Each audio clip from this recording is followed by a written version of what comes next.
You are listening to Aristogenesis, Episode 1, Introduction to Indo-Europeans, presented to you by nordiskradio.se.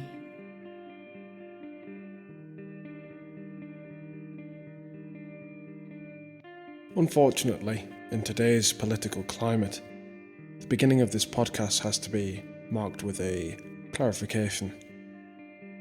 The promotion of the love of your own people and the desire to explore and preserve their traditions and heritage is not to be equated with the promotion of hatred of others. With that said, let's begin. It is evident that Europeans as a collective have forgotten who they are. Decades of TV, fast food and indoctrination have all culminated in a complete loss of identity. But if you're listening to this, you probably don't need me to tell you that. Europeans as a whole seem to be edging towards either total globalism and racial nihilism, or petty civic nationalism. The purpose of this podcast is to rekindle the fire of Europe and her traditions, to remind Europeans who they truly are and what they're capable of. It will also serve as a comprehensive catalogue of the history of our people, untainted by the corrupting influences of those that seek to slander and undermine us. This is not meant to be a Wikipedia article. It will not be a plain, unemotive and unbiased series of boring, quote-unquote, educational talks. This is a labour of love, born from an indefatigable passion for our people and our traditions. When your love for your people is as deep as it could possibly be, personal biases are bound to slip through. It is time that the origins, achievements and traditions of our people are collected, and this can also serve as a new chronology for the European people, to educate and wake up those remnants of us who still love our people and wish to hold their traditions in high regard. Over the course of this podcast, we want people to be reminded of what their ancestors achieved, and that each and every one of you is a summation of 1,000 lifetimes. Every victory, every drop of blood spilled, every sacrifice ever made has led to you, the product of almost 10,000 years of a single tribe and their many conquests.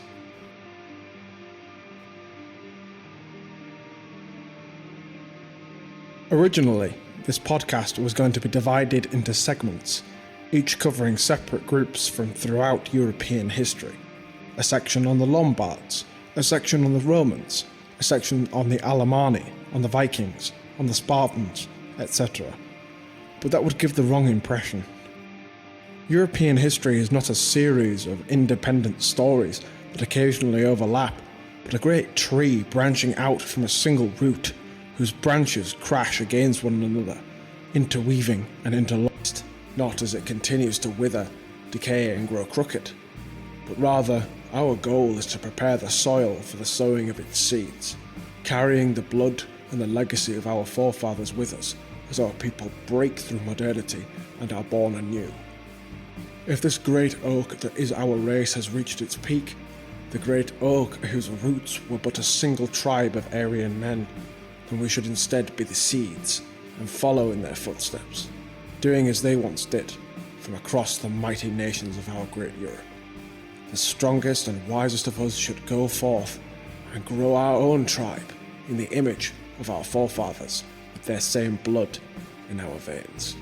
We're not a tribe in the modern conception of savages eating each other around a campfire, or even of a small group of like-minded individuals, though there is nothing wrong with such a group, and even the benefits of so-called savagery are worthy of discussion. But a nation, until recently, was simply the land that a given tribe or confederation of tribes inhabited. And thus we should forsake the labels of nations in the modern sense, as what is a nation now? A nation used to be the land inhabited by a tribe, the shared land of a people who share an ethnicity, a history, a culture, a sense of morality, a religion, and most often a language. Do any of our nations still hold true to that principle now? Is England still a land of a single, noble people, united in their common culture, traditions and religion? What is England now but a hollow husk, a name given to a piece of land, separate from the apparently transient people that inhabit it? What does it mean now to be Swedish or German or Irish or Belgian, except to be ruled over by a government that claims to speak for you but has none of your interests at heart? We should embrace the only label that truly matters. You are a European. You are an Aryan. You are a descendant of an unstoppable force of nature. Now, I'm not saying that you should not be proud of your country, and I am certainly not saying that you shouldn't be proud of your nation's history. Quite the opposite, in fact.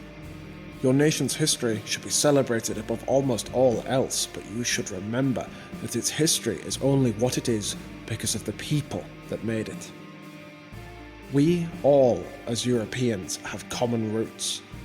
Your branch of this Aryan oak should be proud of its uniqueness and maintain itself and its customs, but to hate the other branches is absurd, and to try and sever your connections to them is suicidal. Tradition is not the worship of ashes, but the preservation of fire, so the old axiom goes. But perhaps the best way to keep the fire burning is to move it out of the rain. No matter where you are, or where in Europe your ancestors hail from, build communities. Shelter yourselves from the acid rain of modernity.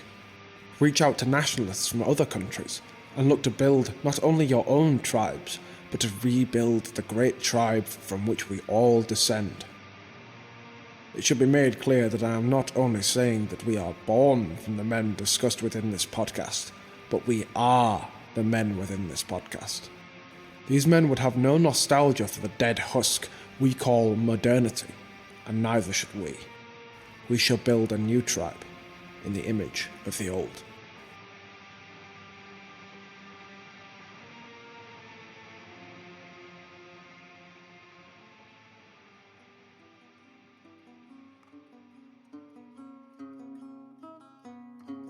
It is worth noting, before we begin, that for all intents and purposes, my use of the word Indo-European is simply a less controversial synonym for the word Aryan, which is a term that has fallen out of favour with contemporary historians over the last 100 years, for obvious reasons.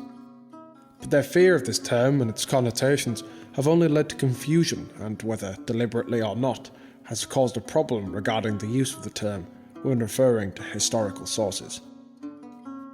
Many modern historians have tried to argue that an Aryan was not a member of a given race, tribe, or ethnic group, but rather the designation of a specific caste that required a specific way of life to be considered a part of. They say that they were a group of fanatically religious warrior priests making up the ruling classes of their respective regions, but by the time this definition is applicable, the word is already ancient.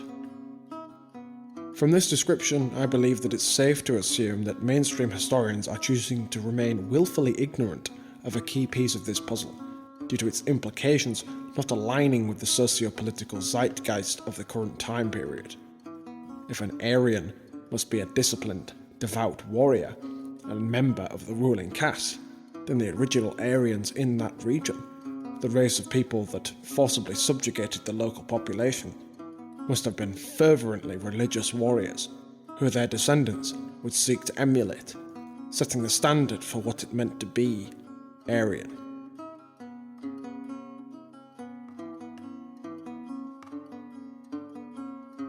There have also been historians who claim that the term can only be used to refer to those in India and the Middle East, due to it being a word that features prevalently in the religions of the regions, and only in their religions.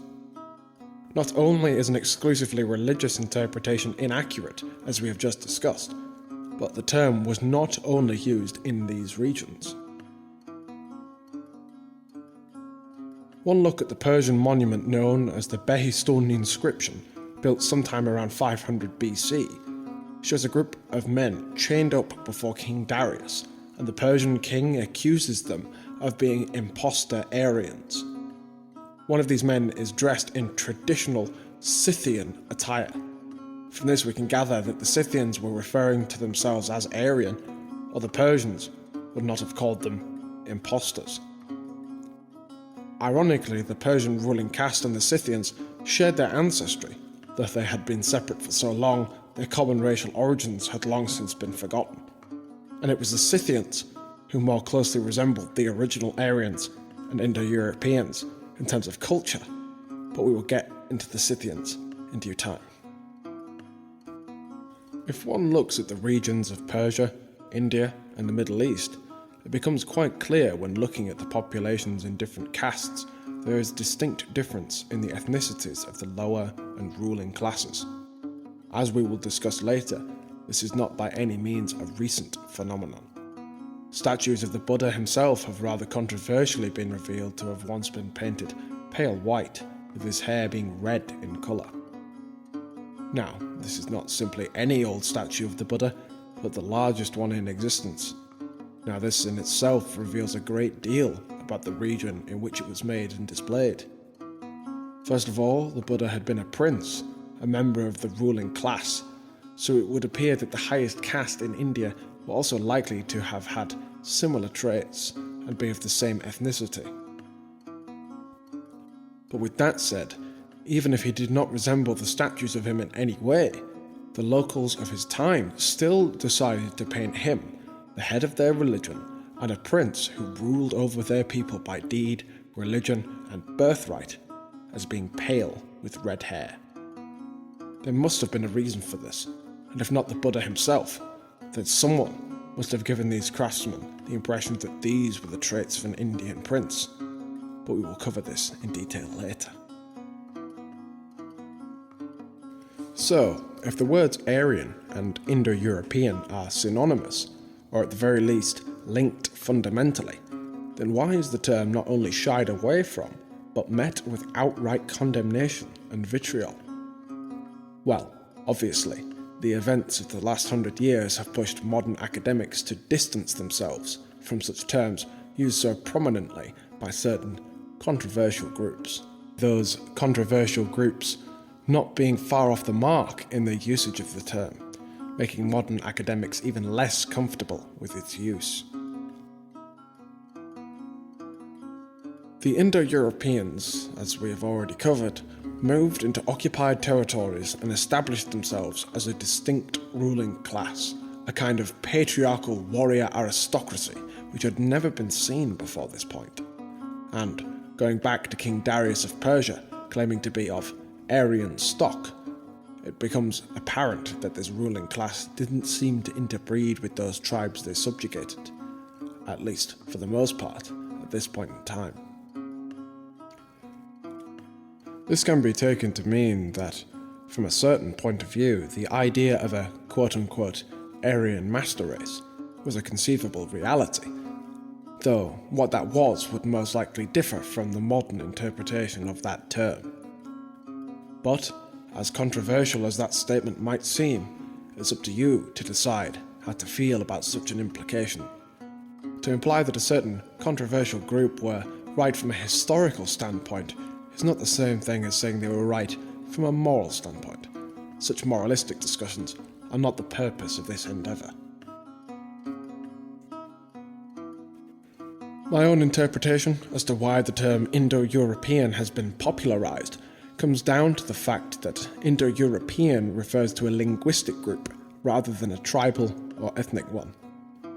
This means that the qualifier to being an Indo-European is simply to speak the language and, at a push, adhere to the culture, thereby leaving any ethnic component out of the discussion.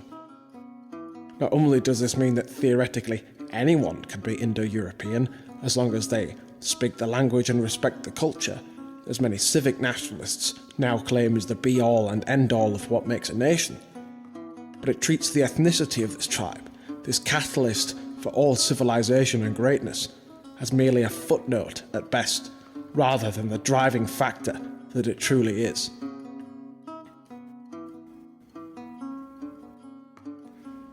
On top of that, it leaves the ethnicity of this tribe deliberately ambiguous, perhaps so future academics can retroactively make them more diverse, as we see them doing already with Romans and even ancient Britons and Vikings. It also presents a kind of confusion designed to make us as Europeans seem separate and keep us divided. Just look at the English attitude towards Germans, and to a lesser extent, Danes, despite Anglia and Saxony being the homes of proto-Englishmen not even 1500 years ago, a relatively short amount of time when looking at the migration and settlement of an entire ethnic group, especially when looking at the fact that people in counties such as Yorkshire still have a majority of undiluted Anglo DNA. People in England are very quick to criticise the monarchy with cries of, "They're not English, they're German," forgetting that the English are German too, ethnically speaking. Take the Persian nobility and the Norse. These two groups were ethnically akin, but when referring to Indo-Europeans, you are simultaneously referring to the Norse, the Persians, amongst countless others, and the original Indo-Europeans, all in the same breath. To refer to the Persian Empire as an Indo-European civilization is linguistically correct, but it was only the ruling classes of Persia who were ethnically Aryan, and once again the ethnicity takes a back seat to linguistics. It would be much simpler to refer to the Norse and the Persians as separate branches of the great Aryan tree, and it's always worth remembering that the rulers and shapers of a society or civilization can often be completely different from their subjects. But with all this talk and confusion and controversy around the word, what does it actually mean? The word Aryan itself is actually a derivative of the Proto-Indo-European word Herios, which is a word meaning kinsman in the ethnic, tribal sense. Over time, the word came to be associated with nobility and the ruling caste due to them having subjugated those beneath them, implying that the nobles of most civilizations throughout Europe and the Middle East were of the same ethnic group and unmixed with their subjects. It should be no surprise, then, that in many languages, English included, the word still carries its sense of nobility, even outside circles in which the term doesn't carry any controversy. For example, the Irish word heir denotes a nobleman, and the name Ireland is most likely a continuation of the gradual morphing of the prefix heir coming from the original Indo-European herios. And, most relevant to this podcast, the English word aristocracy, meaning a government made up only by the nobility, coming from the Greek Aristos, meaning noble or great, especially in a militaristic sense, is also a derivative of this same term. So, in short, the very definition of Aryan is one who is simultaneously a member of one's own ethnic group, provided you're an ethnic Indo-European, and a nobleman.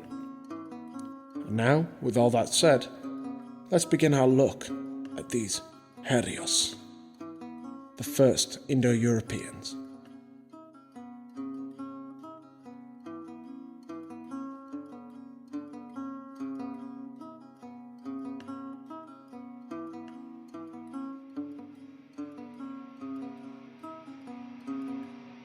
Aryans, or Indo-Europeans, are rather confusingly referred to by modern academia as Proto-Indo-Europeans.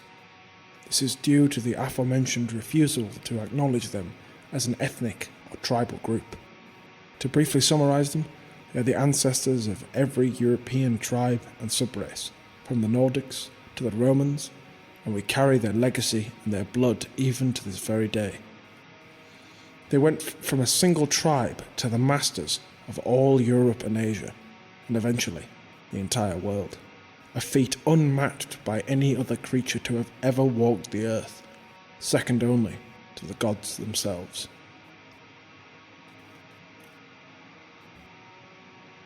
When were they around?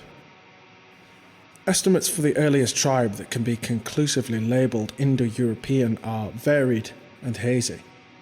They generally range from anywhere between 7,500 BC to 3000 BC, which is a huge discrepancy. 4,500 years of maybe that are, for all intents and purposes, unaccounted for. This is a problem that has arisen due to the Proto-Indo-Europeans leaving no written records and having no contemporaries to write of them. All that we are able to gather on them has to be taken from archaeology, mythology, and etymology. With all that said, the best place to begin is in around 4000 BC, as this is when they begin to truly come into their own. It's at this point that the Indo-Europeans are widespread enough to begin forming regional dialects within their language, which is the first step towards an independent language forming. With these new dialects popping up throughout the territory they controlled, we can then infer that these somewhat distinct regional groups were isolated from one another to some degree, and we can therefore assume that these are the beginnings of new tribal identities within the Indo-European ethnic group. So, with this established, we can begin our in-depth look at these founding fathers of Europe.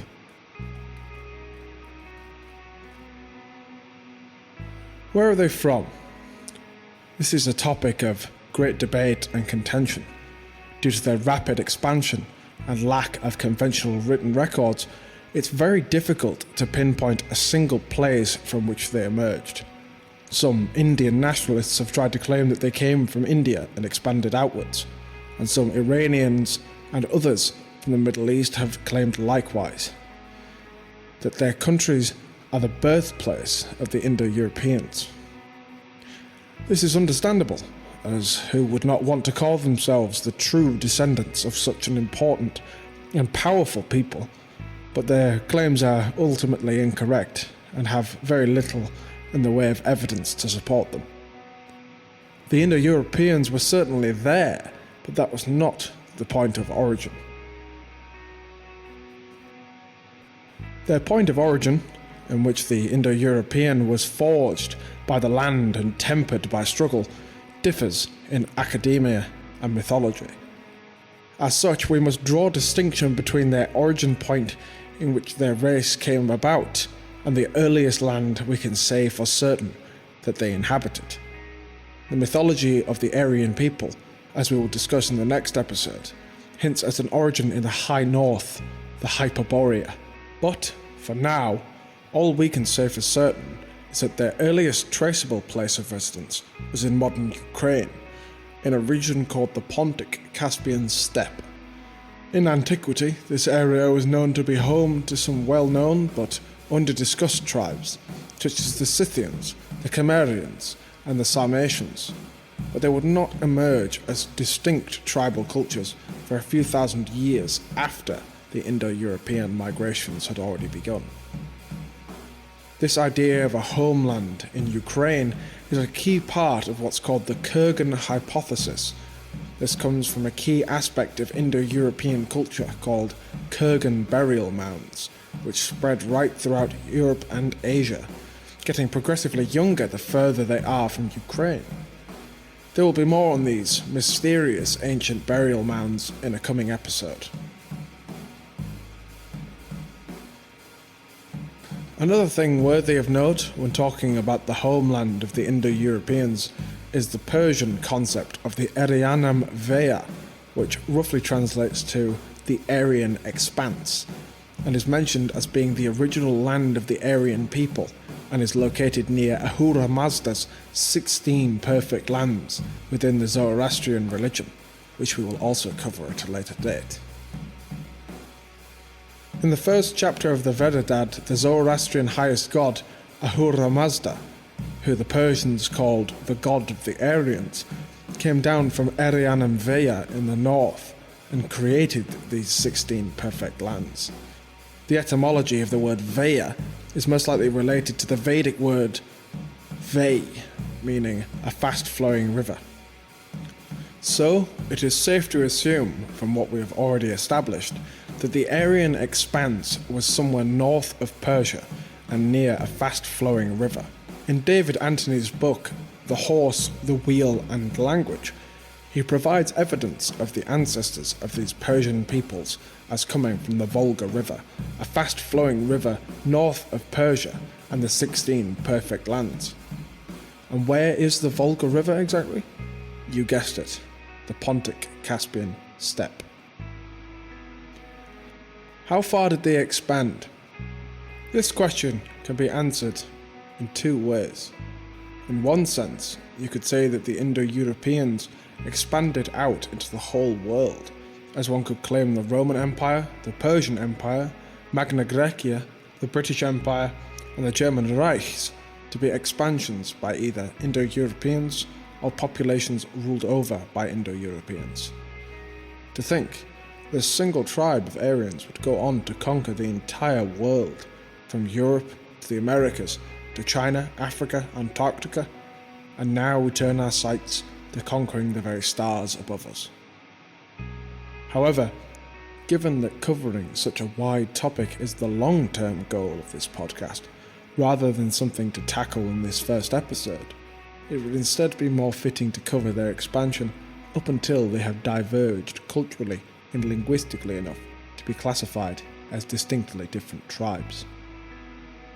But before doing that, it would be worth making a couple of clarifications. The first regarding the different cultures that existed within the pre-expansion Indo-Europeans in the Pontic-Caspian steppe. The second concerning the shared bias of academia and sites like Wikipedia against the coverage of this expansion. When talking about the different cultures within the pre-expansion Indo-Europeans, I found that for the purpose of this podcast, there was little need for me to delve deep into each individual culture that occupied the region. For the most part, these differentiations in cultures are labels more for the admin purposes of archaeologists. There is often a lot of overlap between these cultures, and it would be better to class them as eras rather than cultures. From the earliest trace of their humble origins in the Pontic-Caspian steppe to their expansion, there were no real radical shifts in culture or language, and for long periods of time there was little happening that would be worth detailing in full on this podcast. But we will certainly be discussing key changes and events, and instead giving a detailed overview of the general culture that prevailed up until the expansion. And regarding the Wikipedia bias, a bias shared by many sources trying to bury the truth and restrict research that could contradict their religious devotion to diversification.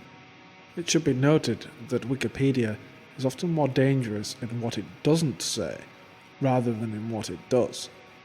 Untruths placed into articles for the sake of modern political correctness often stick out like sore thumbs and can be spotted with relative ease, and seem to be there for the sole purpose of the author's virtue signalling, something that seems to be a mandatory practice for academic historians, especially when dealing with ethnic European histories. For example, it decries any notion of an Aryan expansion as being an idea belonging purely to a single controversial group, and likewise makes the claim that any research done on their part is completely false. If one changes the word Aryan to the term speakers of the Proto-Indo-European and or Indo-European languages, and all of a sudden mainstream academia is perfectly happy to comply. It was around 3500 BC that the Anatolian branch of Indo-Europeans had begun to move apart from the tribes that would begin their migration into Europe proper.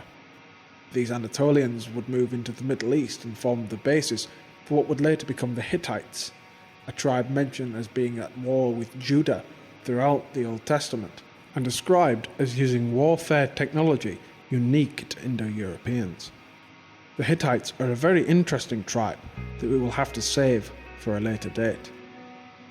But it should be made clear that while the Anatolian branch of the Aryan people broke off from the main group and migrated towards the east, a vast majority of the Aryans were still living in or around the Pontic-Caspian steppe, and the widespread migrations had not yet truly begun.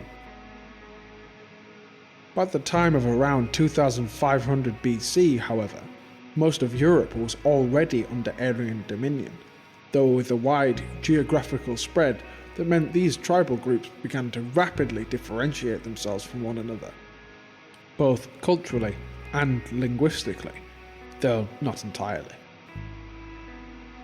It is a commonly held belief that at this point the Gauls and Latins were all still a single tribe with a single language. What was their culture like? Well, we know that their society had a hierarchical system with varying degrees of nobility that may have been influenced by martial prowess and was certainly patriarchal in nature. However, having a hierarchy is not the same as having a rigid caste system, and this hierarchy can be assumed to have had at least some degree of social mobility. It also lends yet more weight to the idea that caste and race were synonymous and developed from the conquest of another tribe who have been subjugated.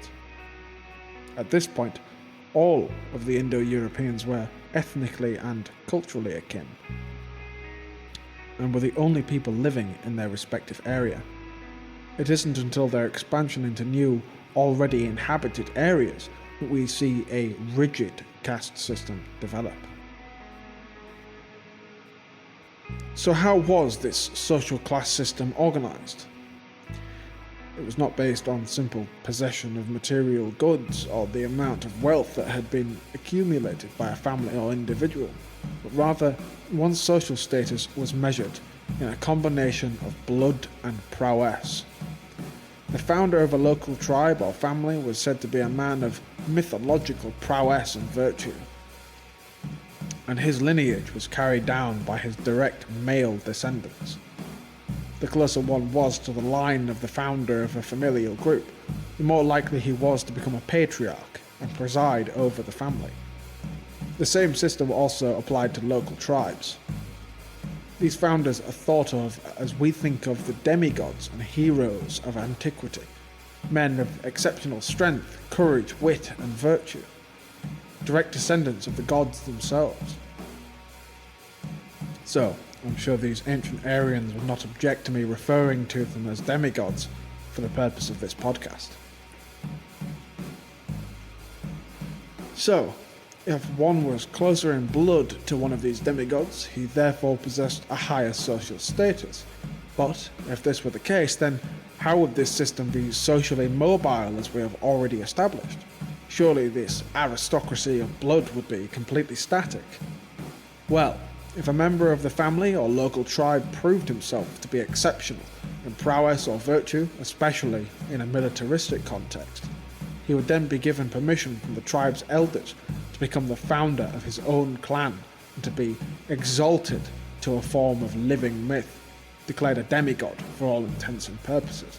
And it's thought that his deeds would then be immortalized in poetry that would be passed down throughout his descendants and told to each new generation. This pursuit of honour and glory, which is characteristic of our people, is a very important aspect of Indo-European culture that we will return to later. There is also a clear distinction between a free man and a slave. Slaves appear to be prisoners of war, or those who cannot or will not repay debts, rather than those born into slavery or simply purchased. We also know that smiths were given larger than average graves. Wikipedia speculates that this is due to an association of smithery and magic.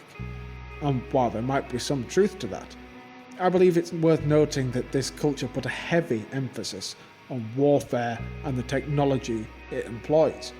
And thus if one man or small group of men were crafting all of the weapons and armour for your entire village, then he would of course be given high status and an honorific burial within a warrior-centric society. Aside from craftsmen, the other members of society who were held as being above the common freeman were the regional kings, priests and warriors, with what seems to have been some overlap between these groups. It is also worth remembering that it would have been these groups who would have made up the bulk of the expanding Indo-Europeans, who would have established their rule first before bringing their families to the newly conquered territory later. And, given that these men referred to themselves as Herios or Aryans, and would have been made up of almost exclusively priestly and warrior nobility, it's easy to see where the aforementioned impression of an Aryan as a fanatically religious warrior within the ruling nobility really came from in the first place. It was the duty of the king or chieftain, who was also both a warrior himself and the high priest, to sponsor feasts amongst the common people, which was religious in nature, and greatly increased the popularity of the king amongst his subjects. In terms of the difference between these kings and chieftains, we have different words for different types of leaders within the hierarchy, which was already advanced, efficient, and highly organised even at this early point. The demsportis was the head of the household. The viks was in charge of the clan or family, similar to the idea of a patriarch.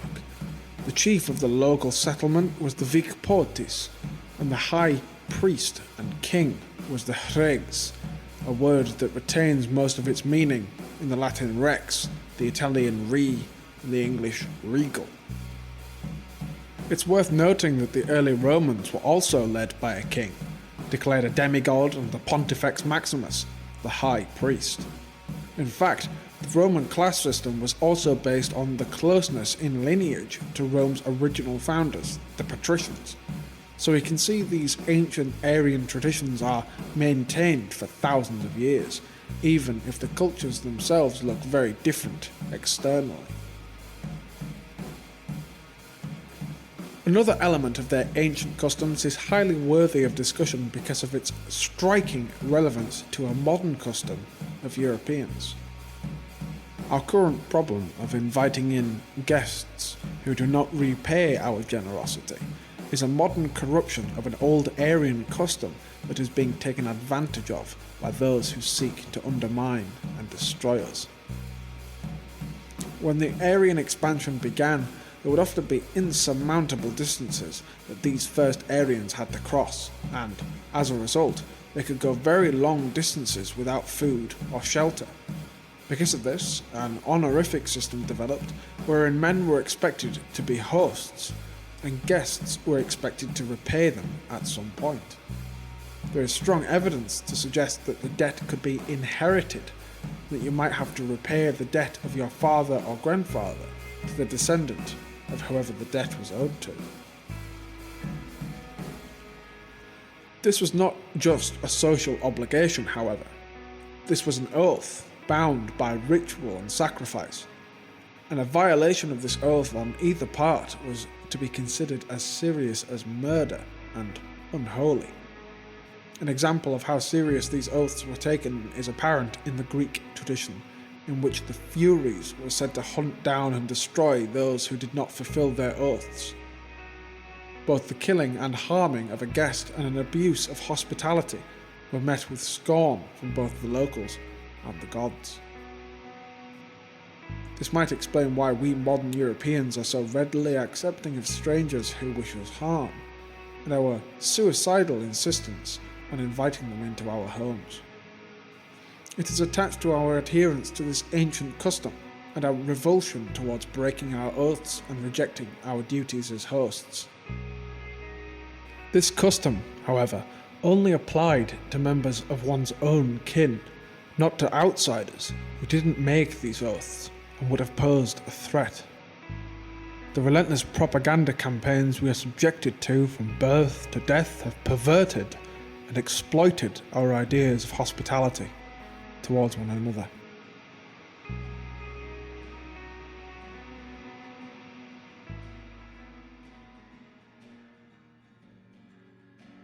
And with that, we would like to bring this section of the first episode to a close. This next part is going to focus on the discussion of points brought up thus far, as we explore and delve deeper into the points most relevant to the struggle that we face today. My name is Taerus, and I'm here with my fellow hosts, Freya and Nestor. How are you guys doing? Just fine, thank you. Great, thank you. Oh, that's great. Nestor, I understand that you have a lot of in-depth knowledge regarding the origin and root of the word Aristos and the implications and connotations of that. Would you like to elaborate on it? Yes, of course. Now, the word Aristos comes from ancient Greek, but it's still used in the modern Greek language. It means excellent, distinguished, but also fittest and most suitable. It also indicates a degree of nobility, but not only as an indication of a heritage, that is belonging to a noble class or bearing noble blood and noble genes, but as an ideal that has to be reached and a potentiality that has to be realized. It's worth saying that the words Aryan, hero, and Aristos, all three share the same Proto-Indo-European root, and thus to some extent the same meaning. Now, another fascinating perspective of the word Aristos is that it is the superlative form of another important Greek term, that of agathos. Now let me start by explaining what superlative is. For example, the English adjective good in its comparative form becomes better, and in its superlative form becomes best. Thus superlative indicates the fullest and outmost meaning of the word. And similarly, the adjective long in its comparative form becomes longer, and in its superlative form it becomes longest. Now immediately, as the word Aristos is connected to the word agathos as one of its superlative forms, the whole spectrum and depth of this noble term is unlocked and revealed to us. And now what does agathos mean? It has a concentrated meaning in many different layers, and it's impossible to translate, so it has to be interpreted and explained. So agathos means inherently good, truthful, honest, and a man with integrity. It means capable, strong, brave, faithful, benevolent, and truthful. It also means excelling in any respect and distinguished, and as well as upright, honorable, just, and morally superior. Now Plato, the philosopher, is using the word agathos, and to be more precise, agathon, in his works to indicate a supreme principle and the very source of being. Now the concept of Aristos and agathos was an ideal deeply rooted and established in the Hellenic Aryans of the antiquity, and still of course applicable today. It permeates and saturates our ancestors' world, and it's found very often in the script they left behind us as the greatest degree of excellence and superiority, as the greatest ideal to be realized from the individual in his upwards path and struggle towards realization, as a heroic manifestation and as an authentic self-becoming. That was the strive of our ancestors, the ever-pursued ideal of self-becoming, to become who we really are, according to our historical and cosmical potentiality, and how different and how superior this ideal is to the petty goals of modern man. He strives to become, for example, successful and happy. And what does he mean by happy? To feel good right here and right now, and successful, to be acknowledged from others, usually for the wrong reasons, or usually to own stuff, to be rich. All this poisoned by individualism and materialism. And the only thing that's happening at the modern individual is pushed to become disconnected from his nation, from his race, and even worse, from the eternal world. Now my point is, and I would like to conclude with that, is that in the course of our podcast, Aristogenesis, that is the birth and the creation of the Aristos, we will attempt to rekindle, revitalize, and reawaken the ideal and eternal strive of our ancestors, both as individuals and as a nation and a race, to become Aristos. Yeah, I completely concur with everything you've just said there, because what others lack is this ability to synthesize the individualism and collective identities of a people. What separates us from a lot of other ideologies is the fact that we put a big emphasis on having strong, noble individuals that make up a strong, noble collective. Of course, and the toxic individualism of modern time, where people focus mostly on themselves. They have no intention, capability to connect with larger groups, and if they do, it's only for personal interest. That's the unfortunate truth. Well, now that we've clarified what Aristos and by extension aristocracy truly mean, Freya, we were hoping that you would take us through an example of aristocracy in the uniquely Nordic context. Would you be willing to shed some light on that for us? Yes, I would love to. I will speak about the warrior caste in Norse society, the aristocracy. And I will focus on a poem from late Viking country, which is called Rígsþula, Rígsvísa, the Song of Rig. This is a mythological poem, and it's about the origin of the Norse caste system. There were 3 castes: the thralls, trælar, the peasants, carl, and the warriors, the nobility, jarl. And the Norse god Heimdall is disguised as Rig in this poem. He could be seen as the stamfader, the progenitor of the Norse caste system. And he is also the one initiating the warrior caste by teaching them the art of warfare and high magic, the teaching of the runes. The old sources of the runes can be found here in Scandinavia, and we have heard the saying, the light comes from the north. And this saying is based on the knowledge of the runes that we have in the north. And there are also many esoteric references where the warrior gets drunk on the mead of poetry. And this is also referencing to the runes. The Arya sophist, born in 1883, Rudolf Gorsleben, he said the runes are symbols of the pulsating life, and they are life itself, reduced to mathematical formulas. It's not so easy to explain the runes, but the runes are streams of subtle energy. It's a murmuring sound in the universe who whispers mysteries to us. These murmuring secrets or mysteries from the runes are not easy to detect because our senses are so dull. But we can unleash the power of the runes by observing them, calculating them, utter them, singing them, humming them, meditating on them, draw them. And that is what Heimdall did to the noble caste. He taught them the runes and how to use the runes and how to be sensitive to the runes. Quantum theory have showed us that a beam of electrons is affected by the act of being observed.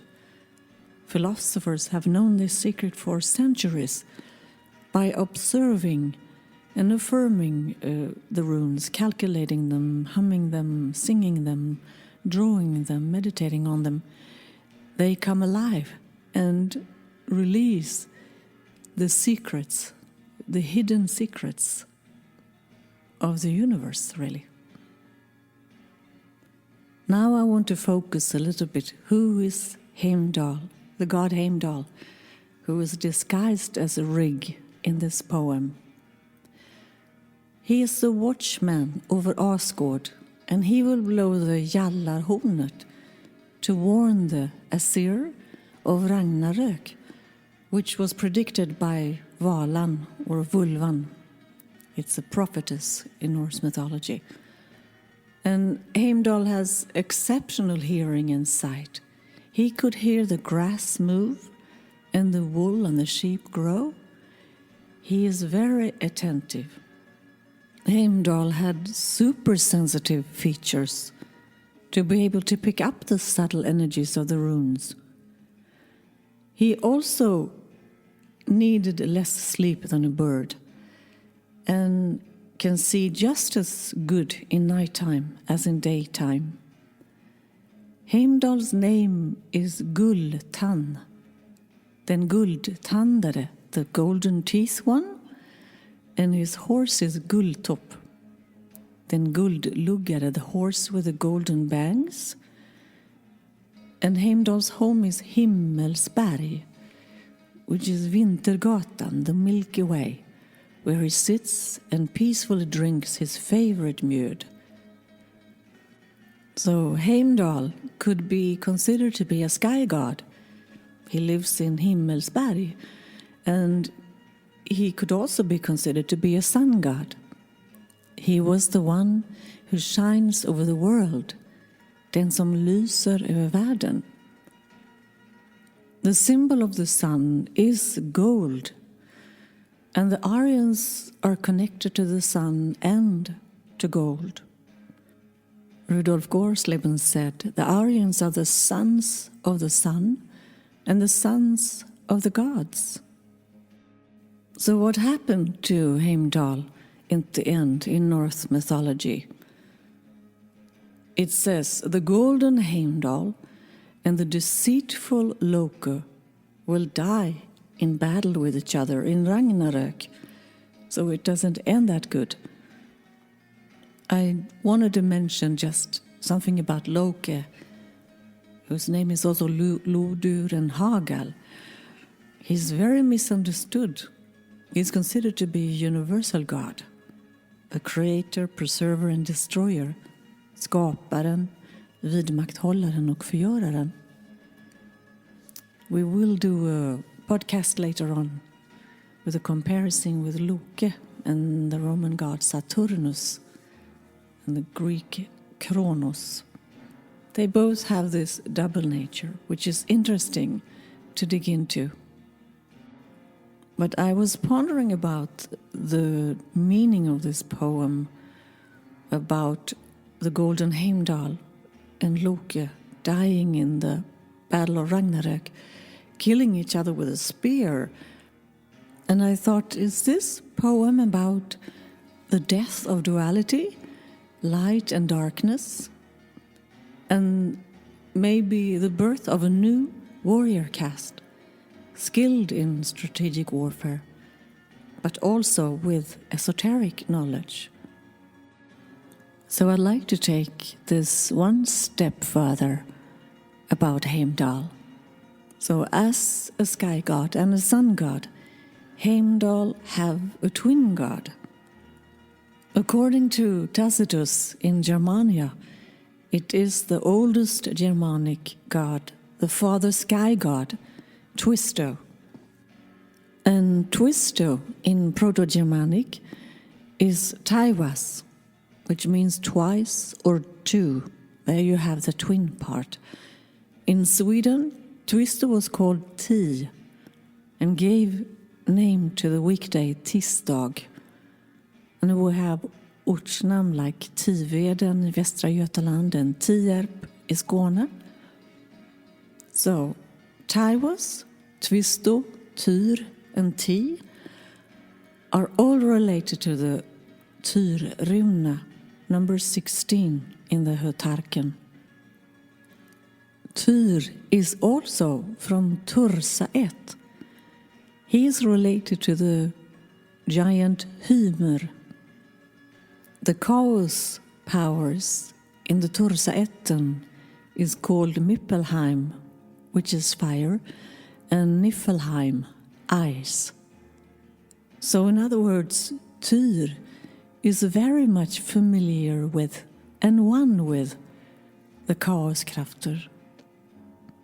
So now I would like to take even another step further with Tyr. The correlating rune to the father sky god rune, Twisto, will most naturally be a feminine rune, the mother goddess, earth rune, and that is Pertra, number 13 in the Hautarken.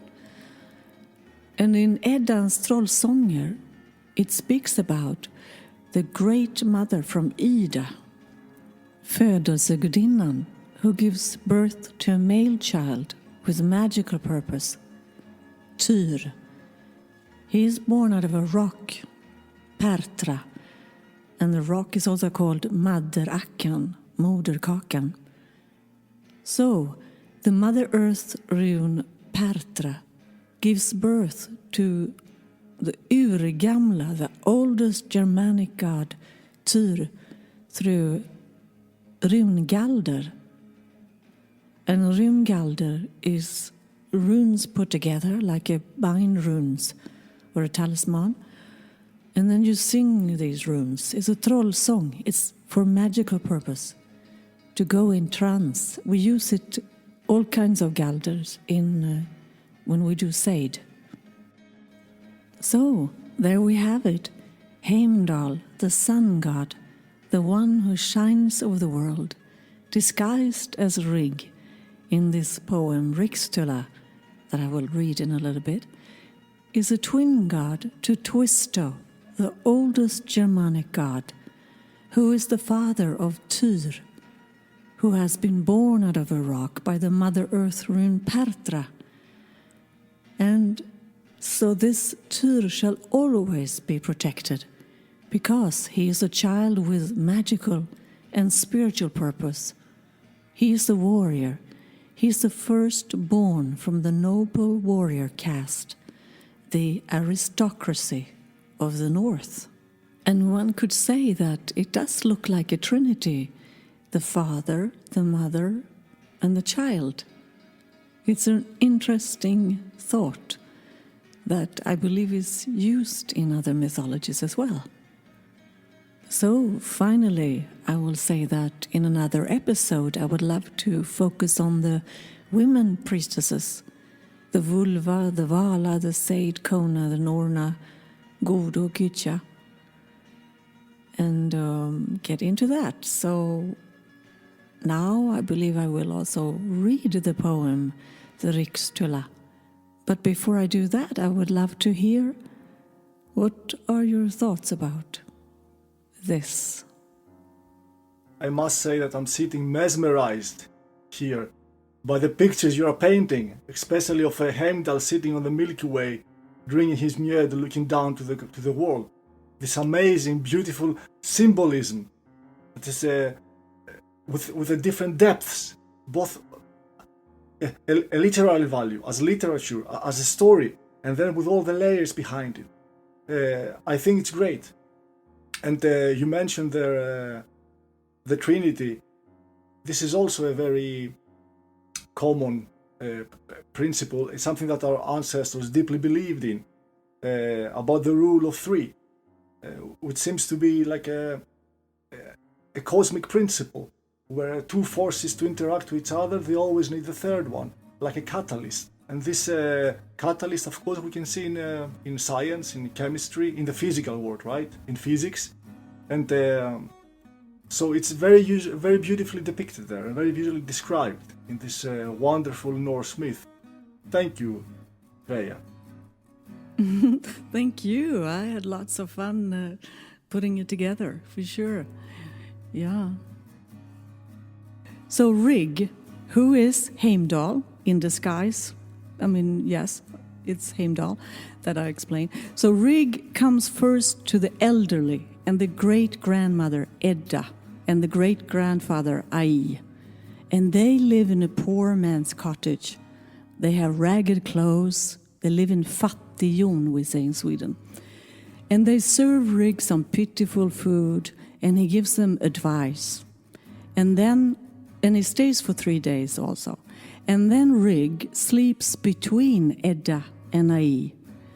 And 9 months later, Edda begets a child boy, and he has dark hair, and he's called Thrall, Träl. And he's not handsome, rather the opposite, but he's very strong and tough, tenacious human being. And Thrall marries Þyr, Trälinna, and they get 12 children. So here, this is the Thrall caste, the first caste that comes out of the great-grandmother, Edda, and great-grandfather, Ai. Okay, and then Rig continues to a farmer house where the craftsman Ave and his wife Amma lives. And Rig gets served good food, and he sleeps between them, and he gives them also advice, and he stays for 3 days as well. And 9 months later, Amma begets a son, and his name is Karl. So that's the peasant caste, and Karl means free man, and he's got reddish hair. And Karl gets married to Snör, and they also have 12 children. And their names reflect beauty and strong characteristics. So this is the farmer caste, böndernas ett, och dalbonden, we're saying also. And then finally, Rig comes to a wealthy home of fader och moder, they are called. And fader, he's a warrior, and he makes bows and arrows. And moder, she keeps the household impeccable with starched clothing and etc. And Rig enjoys a fabulous dinner and gives them some advice, like he did with all of them. He stays for 3 days, and Rig sleeps between them. And 9 months later, Moder begets Jarl. This is the warrior, the I can never say that word. Anyway, and he, the warrior, the noble caste is this. And with sharp, snake-like eyes. And when I'm thinking snake, they probably don't mean, like this, snake eyes could be sort of like a little bit pulled up a little bit. Very beautiful, like almond eyes, just pulled up a little bit. Could be very beautiful. And he's got blonde hair and rosy cheeks. And Jarl grows up to become a very skilled warrior. And Jarl marries the fair and wise Erna, den raska. So later on, Rig returns to teach Jarl the art of how to use the runes. And Rig then gives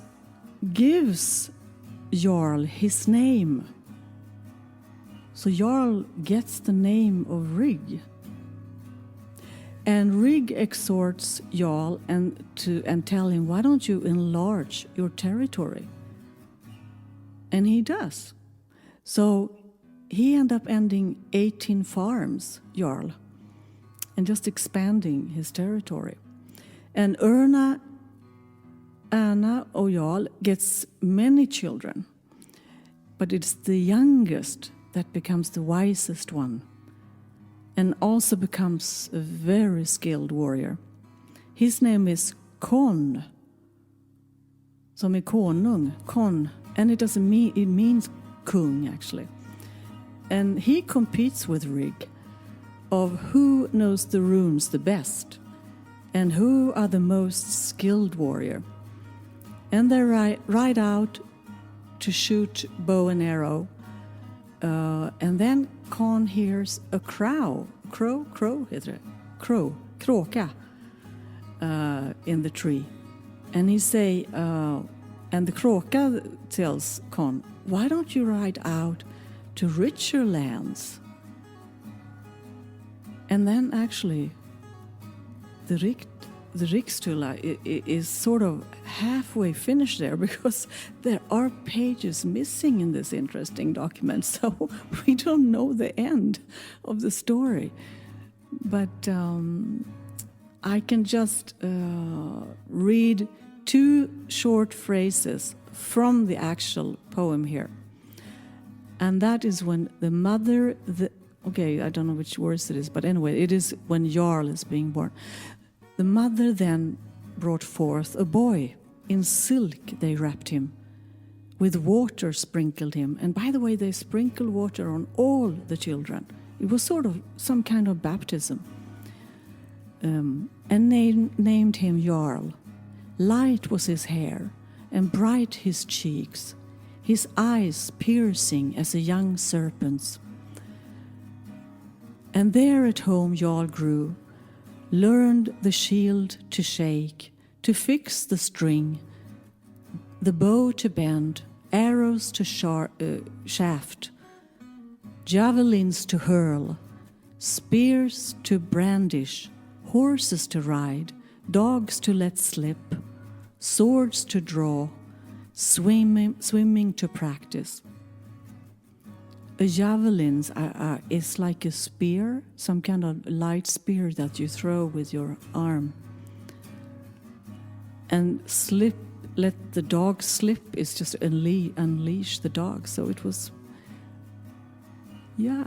Any comments on this beautiful poem? Well, I would first try to wake myself up from the trance this beautiful story and your beautiful voice put me in.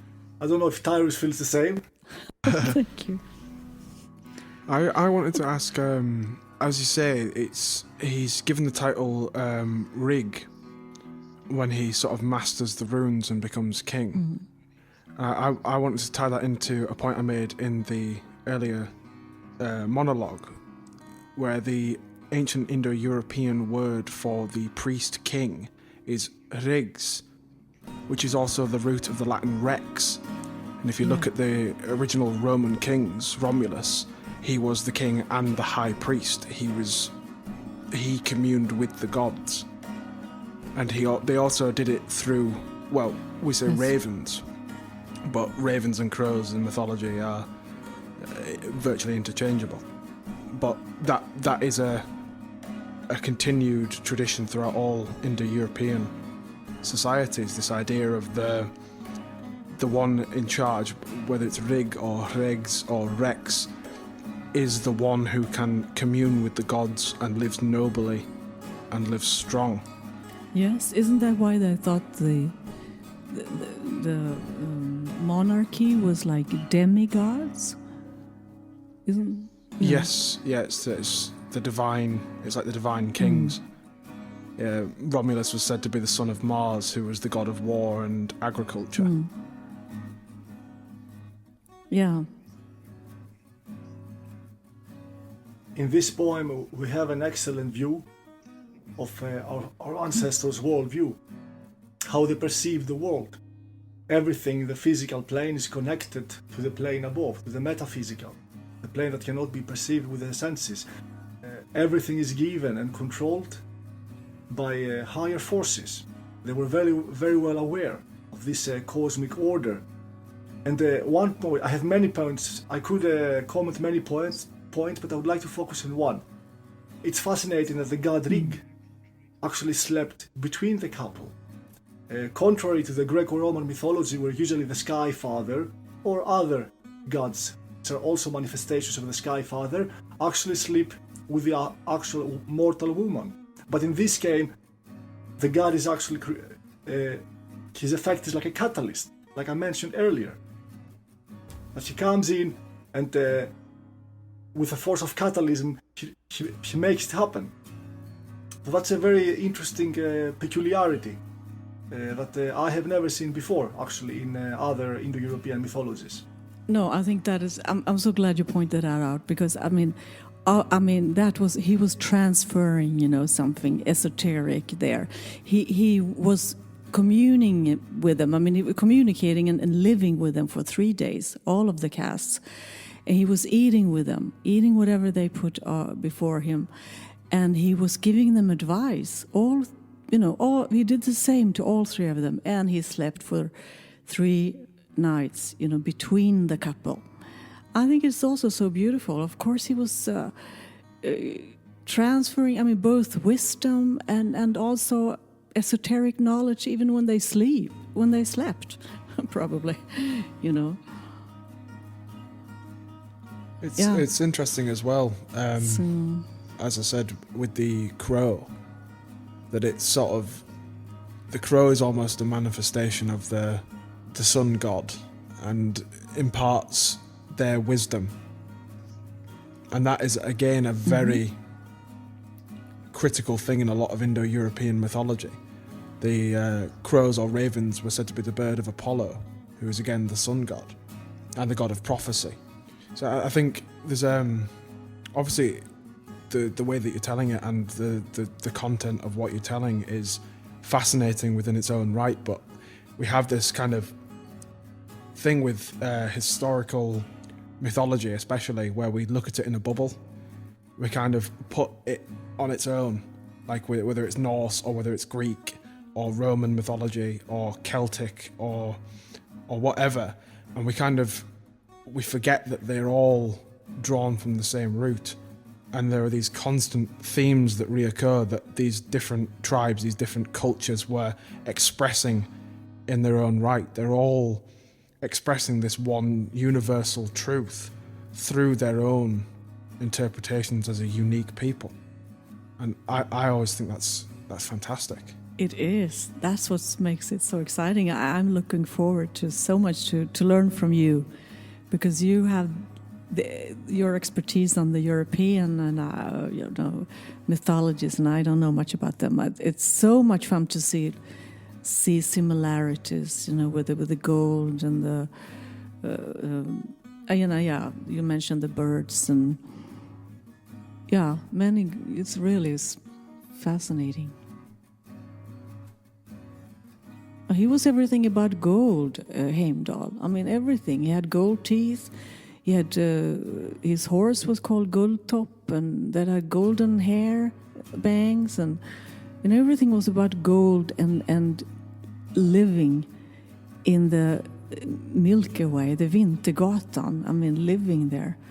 That was his home, I mean, so we're all the way up in cosmos.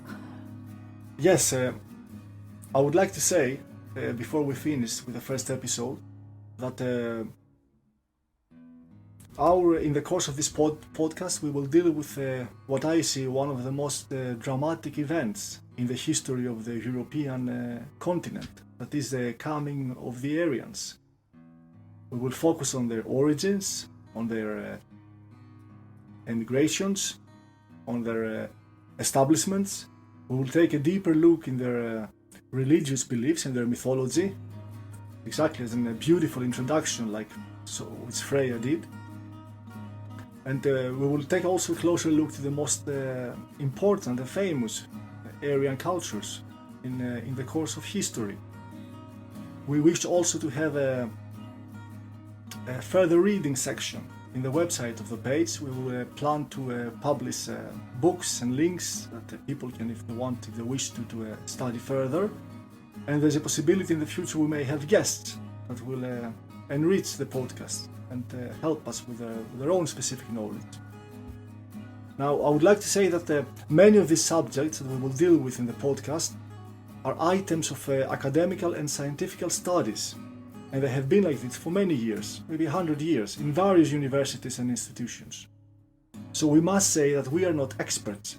We don't have the academical background, but we are amateurs in the real meaning of the word, from the Latin amare, to love, to like. So we love and burn for our people and their accomplishments. We enjoy and take pride into studying them in all their spectrum. And contrary to modern science, we will not be bounded by political correctness or academical stiffness and secularism. We will deal with these issues truthfully, objectively, and proudly. Now, I would like to speak a little bit more about modern science. As I see it, modern science has three fundamental problems. The first one is that it's very biased, it's very partial, and it very easily manipulates the conclusions and results of studies in order to promote and support different dogmas of modernity, like multiculturalism, feminism, and so on.